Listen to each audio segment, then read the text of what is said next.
নির্বাচনে শিবির সমর্থিত প্যানেলের ভূমিধ্বস বিজয় হয়েছে আলহামদুলিল্লাহ।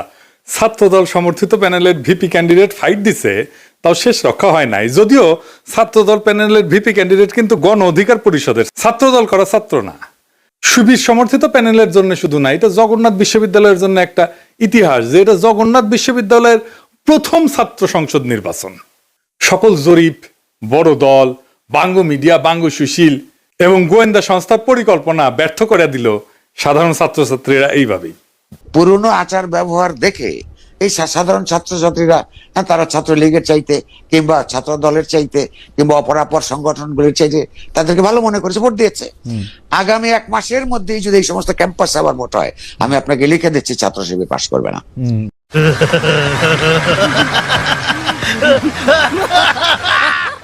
ইদানিং তো আবার জরিপ চলতেছে, জরিপে দেখা যায় বিএনপি ছাড়া কথা নাই।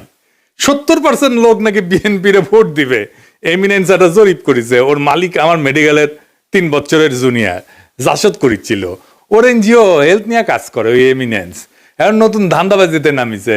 শামিম শুনো, 70% লোক বিএনপি রে ভোট দিবি, হদ দিবি, পাশা পাইতে দিলে হোগাত ছাপ্পা দিয়ে দিবি, ব্যালটে দিবি পাবলিকে। এই জগন্নাথের ইলেকশন নিয়েও জরিপ করেছিল, কইছিল ছাত্রদল জিতবি। সেটা আবার বাসস, তার মানে বাংলাদেশ সংবাদ সংস্থা ছাপিয়েছিল, মানে সরকারি সংবাদ সংস্থা। এটি মাহবুব মোর্শেদকে চাকরি দিছে আসিফ নজরুল। পুরা আওয়ামী লীগ আমলে আওয়ামী লীগের সাথে সিস্টেম করে চলিছে। মাঝে মাঝে কুরকুরে নিয়ে উঠলে আমার নিয়ে স্ট্যাটাস মারতো, এটা আছে না সুশীল গেরে একটা কুরকুরে নিয়ে আছে, পিনাকিরে নিয়ে স্ট্যাটাস মারে, আসলে আওয়ামী লীগ, কিন্তু মাঝে মাঝে আবার ভাব দেখায় আমি আওয়ামী লীগ না। ওরে নিয়ে এমডি বানাইছে বাসসের, মানে বাসসের এমডি হবে সাংবাদিকতার সিনিয়র সাংবাদিক, তা না ওক নিয়ে বসেছে। এইভাবে আসিফ নজরুল বহুত বালসালরা চাকরি দিছে, এখন সব কয়টা বিএনপি রে সার্ভিস দিতেছে, এইভাবে সার্ভিস দিতেছে। এরা জানে বিএনপি ক্ষমতা না আসতে পারলে হোগাত লাথি দিয়ে খেতাবে, তাই হোগা দিয়া পাহাড় ঠেলিচ্ছে, যেটি লাথি খাবি সেটা দিয়া পাহাড় ঠেলিচ্ছে। এইগুলা এইভাবে পুরা প্রফেসর ইউনূসের প্রশাসন বিএনপির জন্য খাটিচ্ছে, অভিনব উপায়ে খাটিচ্ছে। এটা কথা কয়েনি প্রফেসর ইউনূসের প্রশাসন উপদেষ্টা মন্ডলী, শুনেন, মন দিয়ে শুনেন।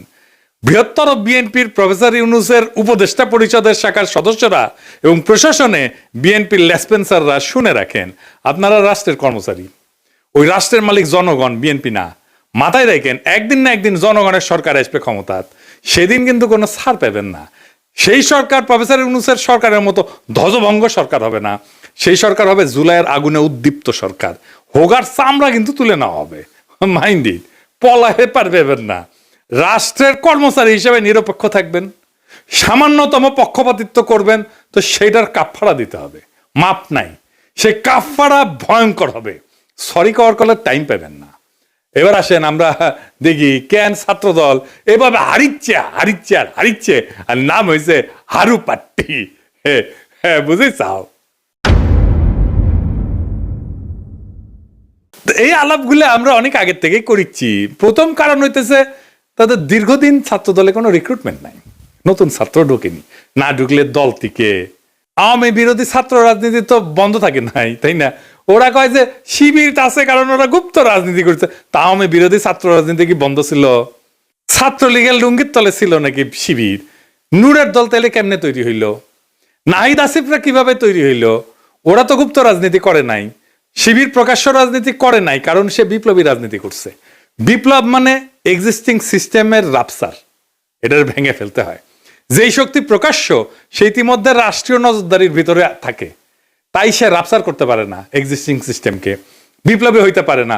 বিপ্লব মানে অসম লড়াই, এইখানে ট্রান্সপারেন্সি থাকাটা আত্মঘাতী, গোপনীয়তা এখানে নৈতিকতা না, এইখানে স্ট্রাকচারাল নেসেসিটি। বিপ্লবী হইতে হইলে তাকে গোপনে রাজনীতি করতে হবে। এই কাজটা করেছে শিবির, সেই জন্য বিপ্লবী ক্যারেক্টার নিয়ে দাঁড়াইছে, সেই জন্যই তারা এই ভূখণ্ডের ইতিহাসে সবচেয়ে শক্তিশালী ছাত্র সংগঠন হিসেবে উত্থিত হয়েছে।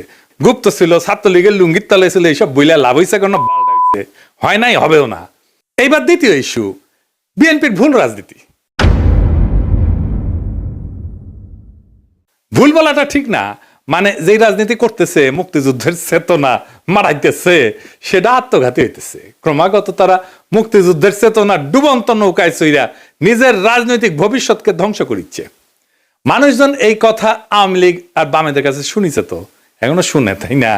এতদিন 15 বছর ধরে শুনিছে, মাইক লাগে শুনিছে। তারা এই কথার প্রতিধ্বনি যখন বিএনপির কাছে শুনে, সে তখন মনে করে আরে এটা তো আওয়ামী লীগ, এটাই তো ইন্ডিয়ার বন্ধু।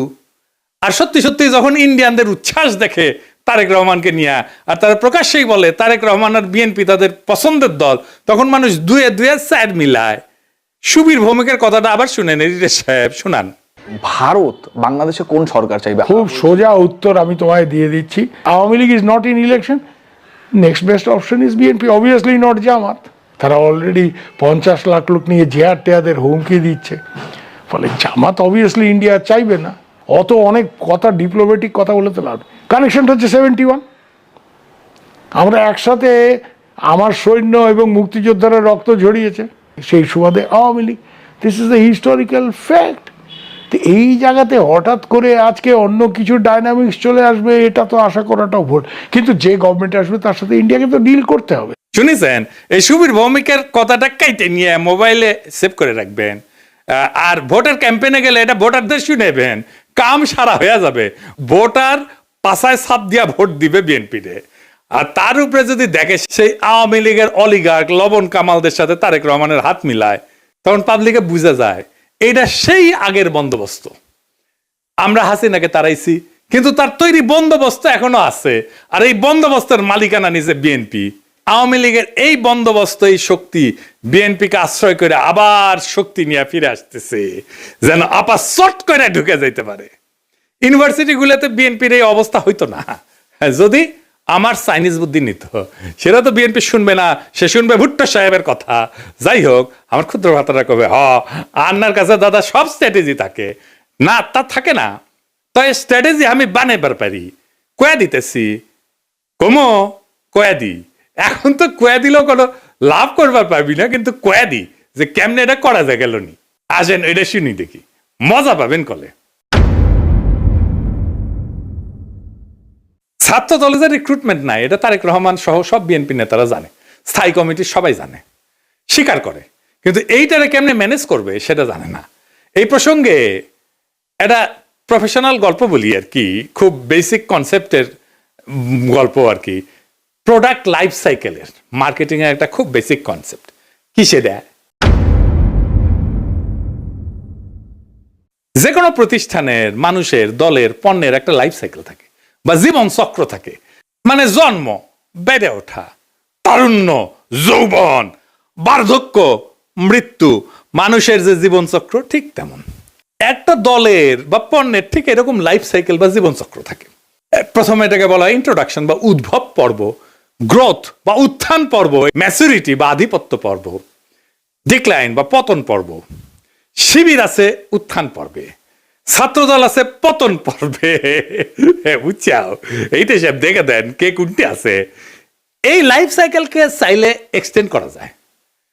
ম্যাচুরিটিতে আসলে আলাদা স্ট্র্যাটেজি নিতে হয়, যেন আবার নতুন কইরা সে উত্থান পর্বে চলে যেতে পারে।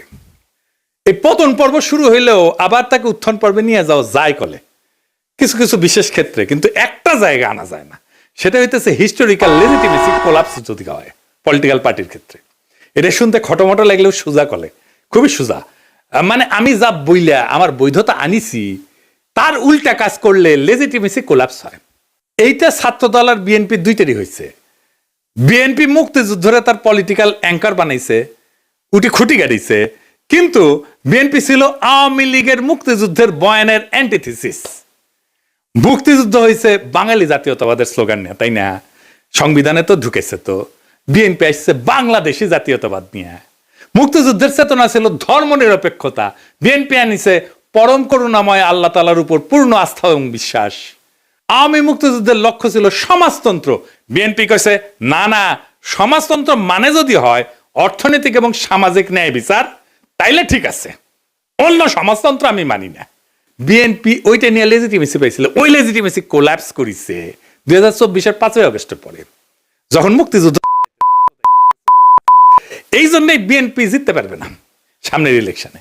কিন্তু ছাত্রদল এটা ডিক্লাইন ফেজে গেছে আরো আগেই, মানে বিএনপির লেজিটিমেসি কোলাপস করার আগেই গেছে। সেই জন্য আমি কইতেছি যে কিভাবে বিএনপি যদি লেজিটিমেসির কোলাপস না হইতো তাইলে ছাত্র দলকে বাঁচাইতে পারতো, এখন সে চাইলেও পারবে না বাঁচাইতে। কেমনে পারতো? প্রথমে ছাত্র দলকে বিলুপ্ত করে দিতে হইতো, থেকে লাভ নাই, কারণ দল তো নাই, সমর্থন নাই, রিক্রুটমেন্ট নাই, থেকে লাভ কি? ভোটে জিতে না, হারু পাট্টি। তাইলে এটা বিলুপ্ত কইরা সবাই রে বৈষম্য বিরোধী ছাত্র সংগঠনে একীভূত করতে হইতো। এটা হইলে বৈষম্য বিরোধী ছাত্র সংগঠনের সবচেয়ে বড় স্টেক হোল্ডার হইতো ছাত্র দল থেকে আসা লোকগুলা। বৈষম্য বিরোধী ছাত্র সংগঠনই হইতো বিএনপির গণছাত্র সংগঠন। সে আরো বৃহত্তর ঐক্যের চেষ্টা করতো, ছাত্র অধিকার পরিষদকে নিত, ইনকিলাব মঞ্চকে নিত, এরকম ছোটখাটো দলগুলোকে সে ঢুকায় ফেলতো, একীভূত করে ফেলতে পারতো। তাইলে শিবিরের একটা শক্তিশালী বিরোধী দল দাঁড়াইতো। এটা হইলে শিবিরের সাথে শক্ত ফাইট দিতে পারতো, অনেক জায়গায় জিতেও যেতে পারতো। আর যে রিক্রুটমেন্টের গ্যাপ তৈরি হয়েছে সেটা পূরণ হইতো, কারণ এই বৈষম্য বিরোধী ছাত্ররা তো ছাত্র দল করে না, এরা তো নতুন তরুণ, আরো তরুণ, এরা ঢুকতো, তাইলে তার গ্যাপটা পূরণ হইতো। এখন ইলেকশন হইতেছে আর মারা খাইতেছে বিএনপি, নামই হয়ে গেছে হারু পাট্টি। এখন আমার ক্ষুদ্র ভাতারা একটা বিরাট কোশ্চেন করে ফেলতে পারে আমাকে, আমি কালে ডরে আছি। হ্যাঁ, যে কয় যদি দাদা দলে যদি এইভাবে লাইফ সাইকেলের মধ্যে যায়, উত্থান পতনের মধ্যে দিয়া যায়, তাহলে তো আমেরিকা রিপাবলিকান আর ডেমোক্রেটদের মইরা ভূত হয়ে যাওয়ার কথাই ছিল। এইগুলো তো ভালোই টিকে আছে। তো মাঝে মাঝে বুঝছাও আমার মনে হয় যে আমি দিনে 4-5টা করে ভিডিও বানাই, বেনে এগুলো ব্যাখ্যা করি। মেলা কোশ্চেন আছে সবার মাথার, তাই না? হ্যাঁ, এটা খুব ইন্টারেস্টিং প্রশ্ন করে করেছেন আপনারা, না করলেও কয়ে দিলাম, তাই না? আসেন এবার বুঝে দেখি। আমেরিকান রিপাবলিকান আর ডেমোক্রেটিক পার্টি এটা স্বাভাবিক রাজনৈতিক দল না, ওইগুলো কার্যত রাষ্ট্রের ভেতরে একটা ইনস্টিটিউশনালাইজড পাওয়ার মেকানিজম। এটা কি? এটা প্রতিষ্ঠান হয়ে গেছে, এটা দল নাই, এটা রাষ্ট্রের সাথে একীভূত হয়ে গেছে, অনেকটা চাইনিজ কমিউনিস্ট পার্টির মতো। তাই ওদের পতন হয় না, ওদের রূপ বদলায়। এই যে লাইফ সাইকেল থিওরি, যে জীবনচক্র থিওরি যেটা কইলাম, এটা কাজ করে হয়েছে, এটা ক্লাসিক রাজনৈতিক দলের মতো, ক্লাসিক রাজনৈতিক দল যেগুলো আদর্শিক দল বা ক্যারিসমেটিক লিডার আছে, যেমন মুজিবের দলের মতো, জামাতের মতো, শিবিরের মতো, কমিউনিস্ট পার্টির মতো, রেভলিউশনারি বা পোস্ট কলোনিয়াল দল কংগ্রেসের মতো, এবং দুর্বল রাষ্ট্র কাঠামোর দেশে Bangladesh, Pakistan, Africa, Latin America, এই সমস্ত জায়গায় এই সমস্ত থিওরি খাটের দলগুলোর ক্ষেত্রে। কংগ্রেসের মরে যাওয়া দেখে বুঝতে পারতেছেন, বিজেপির উত্থান থেকে বুঝতে পারতেছেন। আমেরিকান পার্টিগুলো আলাদা, রিপাবলিকান পার্টি, ডেমোক্রেটিক পার্টি, কোনোটাই কোনো ইডিওলজি না, কিন্তু কোনোটা একজন লিডারের উপরে দাঁড়ানো না, আদর্শিক নেতা নাই, কোনোটা একটা শ্রেণীর একচ্ছত্র প্রতিনিধি না, বরং এরা হইলো একটা নির্বাচনী ঐক্যের একটা ফ্রন্ট।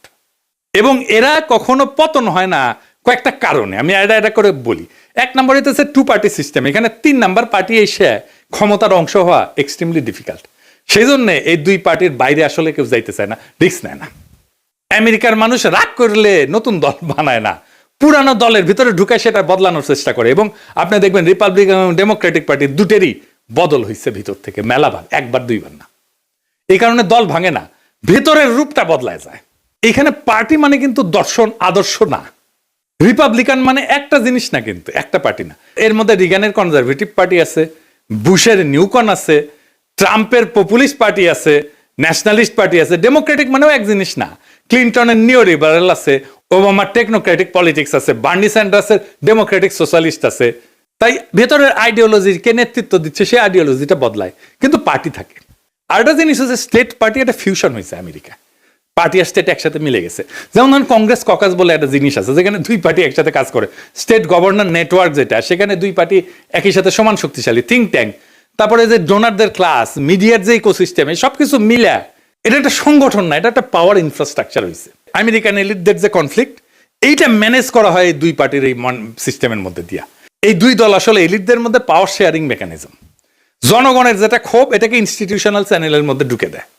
আর এরা ক্রাইসিসে ভেঙে যায় না, রিব্র্যান্ড করে নিজেদেরকে। যেমন ধরেন ভিয়েতনাম যুদ্ধের পরে ডেমোক্রেটদের রিফর্ম হয়েছিল, সিভিল রাইট মুভমেন্টের পরে রিপাবলিকানরা একটা সাউদার্ন স্ট্র্যাটেজি নিয়েছিল, 2016-তে এসে ট্রাম্পের নতুন তত্ত্ব, এই পপুলিস্ট তত্ত্ব নিছে।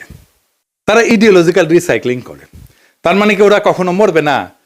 মরবে, কিন্তু পার্টির নাম মরবে না, ভেতরের আত্মা মরে যাবে। আজকের রিপাবলিকান পার্টি লিঙ্কনের রিপাবলিকান পার্টি না, আইসেনহাওয়ারের রিপাবলিকান পার্টি না, আজকের ডেমোক্রেটিক পার্টি জন এফ কেনেডির ডেমোক্রেটিক পার্টি না, বা ফ্র্যাঙ্কলিন রুজভেল্টের ডেমোক্রেটিক পার্টি না, কিন্তু লেভেলটা টিকে থাকে দলের। কারণ লেভেলটাই পাওয়ারের টিকিট। বাংলাদেশের দল মানে রাজনীতি, আমেরিকায় দল মানে রাষ্ট্র পরিচালনার সফটওয়্যার। সফটওয়্যার তো আপডেট হয়, ডিলিট হয় না, ইনকাই আর কি। সেই জন্য এগুলা ডিক্লাইন হয় না। তো জগন্নাথ বিশ্ববিদ্যালয়ের নতুন ছাত্র সংসদকে অভিনন্দন। এই বিজয় কোনো দলের কিন্তু একক বিজয় না, এটা সাধারণ ছাত্রছাত্রীদের বুদ্ধিবৃত্তিক বিদ্রোহের ফল। আপনাদের সামনে কাজ অনেক। আপনাদের ক্যাম্পাসে এখনো পর্যাপ্ত ক্লাসরুম নাই, পর্যাপ্ত টয়লেট নাই, বিশেষ করে নারীদের টয়লেট নাই, স্যানিটেশন সংকট আছে, আবাসন নাই, ক্যান্টিন নাই। এই সমস্যাগুলো আজও সমাধান হয়নি, কারণ এগুলো কখনোই রাষ্ট্রের কাছে অপরিহার্য সংকট হয়ে ওঠেনি। এখন দায়িত্ব আপনাদের এই সংকটগুলোকে দাবি থেকে প্রয়োজন, প্রয়োজন থেকে অনিবার্যতায় রূপান্তর করার। রাষ্ট্র সাধারণত তখনই নৈরাচরে বসে যখন বোঝে এই সমস্যার সমাধান না হলে স্বাভাবিক শাসন চলবে না। আমি বিশ্বাস করি ঐতিহাসিক ছাত্র সংসদ যদি সংগঠিত, ধারাবাহিক এবং নৈতিক চাপ তৈরি করতে পারে, তাইলে এই ক্যাম্পাসের বাস্তবতা বদলাইতে বাধ্য হবে। আর একটা কথা পরিষ্কার করিয়া বলি, প্রফেসর ইউনূসের সরকার এবং প্রশাসনকে রাষ্ট্রের কর্মচারীরা কারো দলীয় সম্পদ না। রাষ্ট্রের মালিক জনগণ। সময় বদলায়, সরকার বদলায়, কিন্তু দায় থেকে কেউ কিন্তু মুক্ত হয় না। আজ যারা সিদ্ধান্ত নিচ্ছেন যে আপনারা বিএনপির ক্ষমতা আনবেন এবং বিএনপির লেসপেন্সারি করবেন, আপনাদের মনে রাখা উচিত ইতিহাস কখনো হঠাৎ বিচার করে না, কিন্তু একদিন ঠিকই হিসাব খুঁড়ে নেয়। আর এই ছাত্র সংসদের কাছে আমার প্রত্যাশা একটাই, আপনারা ভবিষ্যতের জন্য রাজনীতি তৈরি করবেন। এই ক্যাম্পাসের ভাষা যদি বদলায়, তাহলে দেশ বদলাতে তো সময় লাগবে না। আশা করি আগামী ফেব্রুয়ারিতে আমাদের বন্ধুসুলভ সরকার আসলে আপনাদের যতগুলো সমস্যার কথা বললাম, এই সমস্যাগুলোর সমাধানের জন্য আমি ব্যক্তিগতভাবে আপনাদের সাথে থাকব। ফেব্রুয়ারিতে আমাদের ফ্রেন্ডলি সরকারি ক্ষমতা আসতেছে ইনশাল্লাহ। চান্দাবাজ, ধান্দাবাজ, লুটেরা, ইন্ডিয়ার নব্য লেসপেন্সারেরা ক্ষমতায় আসবে না। আমি যে এপিসোডের পরে ইনকিলাব বলি, ওইটা কিন্তু শুধু স্লোগান না। ইনকিলাব মানে বদল, ইনকিলাব মানে বিপ্লব, ইনকিলাব মানে ভেঙ্গা চুইরা নতুন ভাবে গড়ে তোলা, ইনকিলাব মানে দেশ এবং জাতির জন্য অপরিহার্য হইয়া ওঠা। ইনকিলাব